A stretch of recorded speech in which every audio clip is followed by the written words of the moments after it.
Welcome back to my channel जय श्री कृष्ण। कई वर्ष पहले पृथ्वी को हिरण्याक्ष की कैद से बचाने के लिए भगवान विष्णु ने वराह अवतार धारण किया और उसका वध कर दिया। हिरण्याक्ष का बड़ा भाई हिरण्यकश्यप अपने भगवान विष्णु से नफरत करने, विशेष रूप से वह भगवान विष्णु से बदला लेना चाहता था। वह तीनों लोकों स्वर्ग, पृथ्वी और पाताल का स्वामी बनना चाहता था।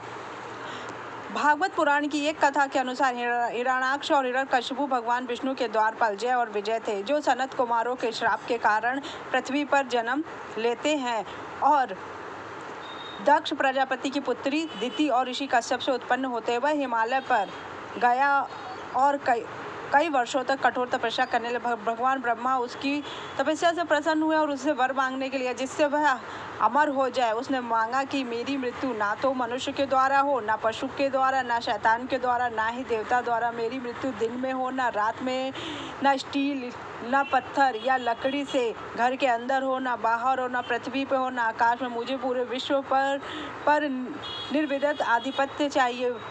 वरदान के साथ साथ उसने बहुत कुछ भगवान ब्रह्मा जी से मांगा और अहंकारी बन गया। इस मना स्थिति में उसने आदेश दिया कि उसके राज्य में केवल उसी को ही भगवान के रूप में पूजा जाएगा।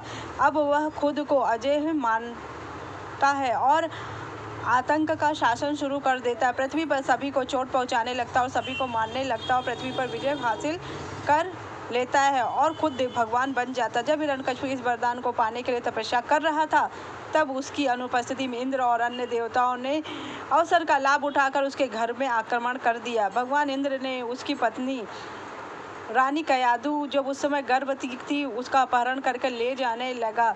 इस पर भगवान देवर्षि नारद जी ने उन्हें बचाया इंद्र से और अपने आश्रम में लेके आए, जहाँ पे भक्त अजन्मे शिशु की रक्षा करने के लिए हस्तक्षेप किया नारद जी ने और उसको जन्म उसी आश्रम में हुआ। मार्गदर्शन में उसका जन्म हुआ और वह प्रहलाद बचपन से ही दिव्य ज्ञानों और नारायण भक्त हुआ। अंततः हिरण्यकश्यप अपने पुत्र की विष्णु, जिन्हें वह अपना प्राणघातक शत्रु मानता था, उस पूरी पृथ्वी पर कोई श्रीहरि का नाम सिर्फ मात्र उसका पुत्र ही लेता था, भक्ति के प्रति बहुत क्रोधित और परेशान हो गया। वह उसे मारने के निर्णय लेता है और राक्षसों से कहता है कि वह अपनी मायावी शक्तियों का प्रयास करके उसे मार दे, लेकिन उनकी कोई भी शक्ति उसके सामने टिक नहीं सकती। उन्होंने प्रहलाद को भगवान विष्णु के विरुद्ध प्रभावित करने का प्रयास किया, लेकिन असफल रहे और प्रहलाद अभी भी भगवान विष्णु के प्रति पहले की तरह समर्पित था। उसने उसे एक हाथी के पैरों से कुचलाने का आदेश दिया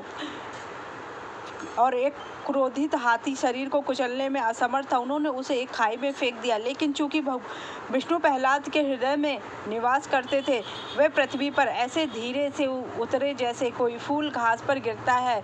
उन्होंने बच्चे पर एक के बाद एक जहर जलाना, भूखा रखना, कुएं में फेंकना, जादू टोना, अन्य उपाय किए, लेकिन फिर भी उन्होंने भगवान विष्णु की भक्ति ना छोड़ी। प्रहलाद जी ने आखिरकार उम्मीद के तौर पर राजा ने अपनी राक्षसी बहन होलिका को मदद के लिए बुलाया। होलिका के पास एक अनोखी लबादा था, जिससे पहनने पर उसे आग से कोई हानि नहीं पहुंच सकती थी। हिरण्यकशिपु ने आग जलाकर होलिका से अपने पुत्र प्रहलाद को गोद में लेकर बैठने को कहा, इस उम्मीद में कि वह अग्नि का शिकार हो जाएगा। प्रहलाद ने बिना किसी मृत्यु भय के भगवान विष्णु के मंत्रों का जाप शुरू कर दिया। जैसे जैसे आग बढ़ती गई, तेज हवाओं के झोंके ने लबादे को हिलाना शुरू कर दिया।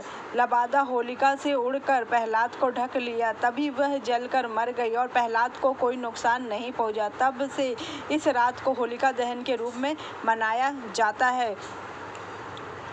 अंततः हिरण्यकशिपु इतना क्रोधित और परेशान हो गया कि प्रहलाद से मिलने गया, क्योंकि उसने अपने पिता को ब्रह्मांड का सर्वोच्च भगवान मानने से इनकार कर दिया और दावा किया कि विष्णु सर्वव्यापी और सर्वव्यापी ही हैं। जिस पर हिरण्यकशिपु के पास के एक स्तंभ की ओर इशारा करता है और पूछता है कि क्या उसका विष्णु इसमें भी है। राजा क्रोध में अपने सिंहासन से उठा और अपने गदा से स्तंभ पर मारा। उसके आश्चर्य का ठिकाना नहीं रहा। एक गड़गड़ाहट की आवाज के साथ स्तंभ टूट गया और भगवान विष्णु नरसिंह के रूप में प्रकट हुआ। उसका आधा शरीर शेर का और आधा मनुष्य का था। उसके सिर पर उलझे हुए बाल थे, चेहरे पर बड़ी मूछें और मुंह में भयानक दांत भगवान क्रोधित होकर दहाड़ने लगे।